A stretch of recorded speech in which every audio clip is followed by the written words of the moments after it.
Industries के icon Shri Dinesh Ji Rathi, so that you can guide us that how the branding of the business can be done and how branding is important for the business. We welcome you, sir, Shri Dinesh Ji Rathi. Video card आडवे यायचं. जय महेश. यहाँ बैठे chief guest Shri Alok जी, न्याति group के नितिन जी न्याति जी और सभी गणमान्य organisers, मुझे यहाँ इस कार्यक्रम से जुड़कर बहुत खुशी हो रही है और आज यह कार्यक्रम माहेश्वरी समाज के लिए बहुत ही ज़्यादा उपयोगी है. यह एक्सपो और सेमिनार की संकल्पना जो बहुत ही सुंदर और सराहनीय है, इस आयोजन से पूर्ण माहेश्वरी समाज तथा एंटरप्रेन्योर्स की सभी लोगों से जान पहचान हो रही है. यह नेटवर्किंग का बहुत बढ़िया अवसर है. ऐसे सेमिनार और एक्सपो स्टेट लेवल पे भी होने चाहिए.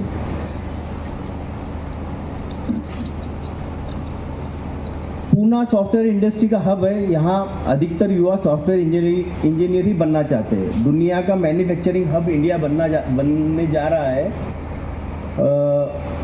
गवर्नमेंट भी मैन्युफैक्चरिंग को काफ़ी सपोर्ट कर रही है, तो यहाँ के युवाओं को चाहिए कि मैन्युफैक्चरिंग में भी अपना करियर बनाएं. मुझे यहाँ पर ब्रांड के ऊपर बोलने के लिए बोला गया है, तो मैं ब्रांड के ऊपर थोड़ा बोलूँगा. अभी 10 मिनट में ब्रांड के ऊपर बोलना थोड़ा पॉसिबल नहीं है, लेकिन फिर भी मैं ब्रांड क्यों होना चाहिए इसके ऊपर थोड़ा बोलूँगा. ब्रांड मतलब क्या, यानी ब्रांड मतलब क्या? ब्रांड मतलब ट्रस्ट है ना. ब्रांड मतलब ट्रस्ट. अभी ट्रस्ट, ब्रांड बिल्डिंग मतलब क्या? ब्रांड बिल्डिंग मतलब ट्रस्ट बिल्डिंग है ना. ब्रांड बिल्डिंग मतलब ट्रस्ट बिल्डिंग. अभी ट्रस्ट बिल्डिंग के लिए क्या चाहिए? आपको इथिक्स से काम करना पड़ता है, आपको प्रिंसिपल से काम करना चाहिए, आपको वैल्यूज चाहिए. तो इसके लिए ऐसे इस तरह से ब्रांड बनेगा. अभी मुझे ये बोलना है कि हम लोग इथिक्स डे टू डे हमारे प्रोडक्ट में देते हैं, हमारे व्यवहार में हमारे इथिक्स रहता है, लेकिन सबसे ज़्यादा प्रॉब्लम हाँ आता है कि हम लोग हमारे कस्टमर्स को जो हम लोग कमिटमेंट करते हैं, जो सर्विसेज की हम कमिट करते हैं, वो हम लोग दे नहीं पाते हैं. 2003 में नैति जी क्या हुआ, हम लोगों ने एक नया बड़ा प्लांट लगाया. आपको भी काफ़ी हमने सप्लाई किया है स्टील. तो 2003 में हम लोगों ने एक प्लांट लगाया. अराउंड 50-60 करोड़ रुपए की इन्वेस्टमेंट हुई, क्योंकि वो टाइम टाटा ने TMT निकाला था. पहले पीलदार सलिया आता था, ये आपको पता होगा. पहले पीलदार सलिया आता था और हमने TMT एक नया क्वालिटी बनाना शुरू किया. काफ़ी इन्वेस्टमेंट हो गई थी और उसको बनाने के लिए कॉस्टिंग भी थोड़ी ज़्यादा आने लग गई थी. और आप तो यानी काफ़ी पहले से लेते हैं और पहले से आपका सपोर्ट हम लोगों को रहा है, पर मार्केट में TMT को इतना डिमांड नहीं था या लोग हाथ नहीं लगा रहे थे TMT को. अभी बड़ा सारा प्लांट डाल दिया था, फिर बाद में लॉस भी शुरू हो गया था, मटेरियल कोई पकड़ नहीं रहा था. तो हम लोगों ने काफ़ी लोगों से कंसल्ट किया कि भाई इसको क्या करें क्या. अभी हम लोग सीमेंट कंपनी के जो ऑफिसर्स है या बड़े बड़े उनके जो CEOs हैं उनको मिले और उन्होंने हमको एडवाइस की कि भाई आप ब्रांडिंग और मार्केटिंग कीजिए, आप ब्रांडिंग और मार्केटिंग कीजिए. हमने मार्केटिंग और ब्रांडिंग शुरू करी. हर गांव में डीलर बनाना चालू किया. डीलर को प्रॉमिस किया कि हम लोग आपके सिवा एरिया वाइज डीलर बनाएंगे और आपके सिवा हम लोग किसी को डीलरशिप नहीं देंगे. ये हम लोगों को प्रॉमिस किया हम लोगों ने. थोड़े दिन में डीलरों ने मेहनत करी, हमने ब्रांडिंग करी, मार्केटिंग करी और धीरे धीरे ब्रांड बनने लगा. और 2-3 साल में मटेरियल की शॉर्टेज आने लगी.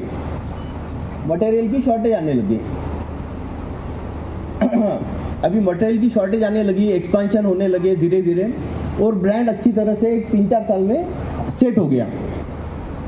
फिर एक दिन सवेरे मुझे हमारे एक डीलर का फ़ोन आया.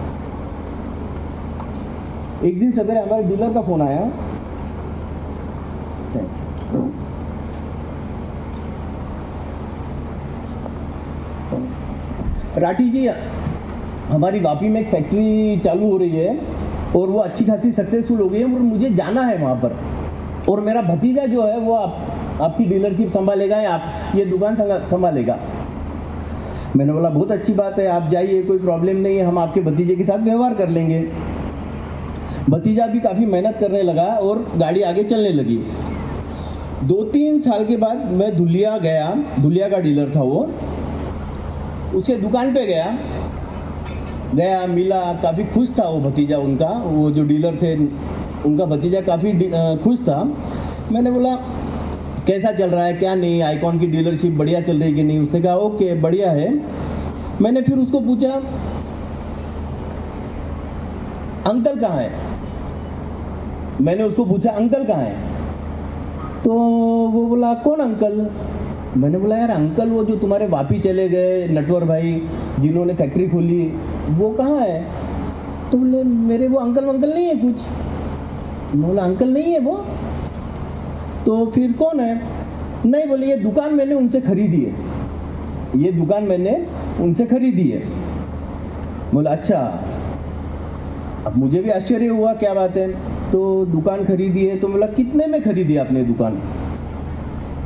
तो उन्होंने बोला 70 लाख रुपए में खरीदी, 2005 की बात है ये। मतलब 70 लाख में खरीदी, तो ये तो महंगा दिख रहा है मेरे को, ये दुकान ऐसा 70 लाख रुपए। तो मैंने उनको पूछा, उन्होंने बताया कि ये दुकान मैंने 40 लाख में खरीदी, 15 लाख रुपए का स्टॉक था और 15 लाख रुपए में मैंने आपकी डीलरशिप खरीदी। 15 लाख रुपए में हमारी डीलरशिप खरीदी? बोला यार ये तो आश्चर्य की बात है, 15 लाख रुपए में हमारी डीलरशिप। फिर मन ही मन में कैलकुलेशन लगाए, 15 लाख रुपए में धुलिया की डीलरशिप, कि धुलिया डिस्ट्रिक्ट की कितने की? 25 डीलर थे हमारे धुलिया डिस्ट्रिक्ट में सर न्याती जी, तो धुलिया डिस्ट्रिक्ट की कितनी? तो मोटा मोटी मैंने मन में कैलकुलेशन लगाया, धुलिया डिस्ट्रिक्ट की 1 करोड़ तो हो गया। फिर मैं बोला पूरे हमारे जो हम 4-5 स्टेट्स में काम कर रहे थे तो वहाँ की कितने की? तो कैलकुलेशन में ऐसा मन ही मन में हुआ कि ये तो टोटल 50-60 करोड़ के आसपास जा रहा है सब कुछ। तो 50-60 करोड़ रुपए के आसपास जा रहा है। मैं बोला 50-60 करोड़ में अपन ने प्लांट लगाया, 3-4 साल में काफ़ी अच्छा खासा फ्री भी हो गया वो। साथ साथ में हमने जो ब्रांड डेवलप किया उसी की 50-60 करोड़ रुपए वैल्यूएशन दिख रही है। और हमारा खर्चा क्या था उसमें? खर्चा हमारा था 4 से 5 करोड़ रुपए। तो हमने उसको जो कमिटमेंट किया था कि हम लोग एक गांव में एक ही डीलर बनाएंगे, दूसरे को नहीं देंगे, वो कमिटमेंट का जो हमने उसके साथ में इथिक्स पाले थे। जब धुलिया में जब डीलरशिप उसने सक्सेस करी थी तो वहाँ से काफ़ी लोगों के फ़ोन आते थे कि हमको भी दो, लेकिन हम लोगों ने हमारे इथिक्स या हम लोगों के जो नियम है हमने कभी नहीं तोड़े, और वो इस कारण से एक एसेट क्रिएट कर सका 15 लाख रुपए की हमारे डीलरशिप की, है ना। तो 50 करोड़ रुपए की हमारे ब्रांड की वैल्यूएशन 2005 में इक्विवेलेंट टू फैक्ट्री इस तरह से लग रही थी। तो ये मैं ये बताना चाहता हूँ कि हमारे यहाँ माहेश्वरी समाज में बहुत बड़े बड़े उद्योग है, बहुत बड़ी बड़ी फैक्ट्रियाँ हैं, लेकिन हम लोग ब्रांडिंग पे ध्यान नहीं दे रहे हैं। अगर हम लोगों ने थोड़ी ब्रांडिंग पे ध्यान देवे, खर्चा ब्रांडिंग में बहुत ज़्यादा कम आता है, बहुत ही कम खर्चा आता है, लेकिन उसकी वैल्यू जो मिलती है वो बहुत ज़्यादा रहती है।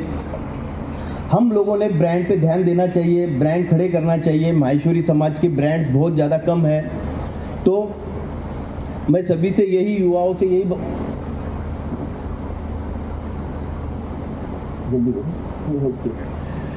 टाइम के कारण ठीक है, तो फास्ट करते हैं हम लोग। तो ब्रांड हम लोगों ने बनाना चाहिए, माहेश्वरी समाज ने ब्रांडिंग पे ध्यान देना चाहिए।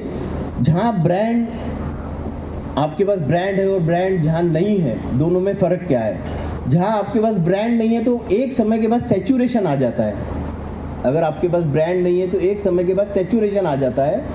लेकिन अगर आपके पास ब्रांड है तो वहीं पे वही सिचुएशन में आपके पास 10 दरवाजे खुल जाते हैं, पैन इंडिया मार्केट आपके लिए खुल जाता है, हो सकता है वर्ल्ड वाइड आप आपका प्रोडक्ट बेच सके। तो मेरी सभी मैन्युफैक्चरर या जो भी नए युवा है उनको यही है कि थोड़ा ब्रांडिंग पे भी ध्यान देवे। अभी 2 मिनट प्लीज़, ठीक है? तो मैं अपना जो भी ये है यहाँ रोकता हूँ और माहेश्वरी पूना माहेश्वरी युवा संवित को मैं धन्यवाद देता हूँ जिन्होंने मुझे यहाँ स्पीच देने का या मेरे बोलने के लिए बुलाया। धन्यवाद, थैंक्स।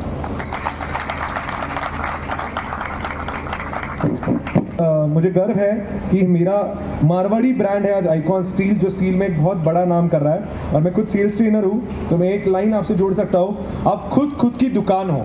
अगर आपने आपको सही कैरी कर लिया तो आप खुद ब्रांड बन गए। So thank you for giving an great idea to it. Moving ahead किया है। सो एडवोकेट आलोक कुमार जी।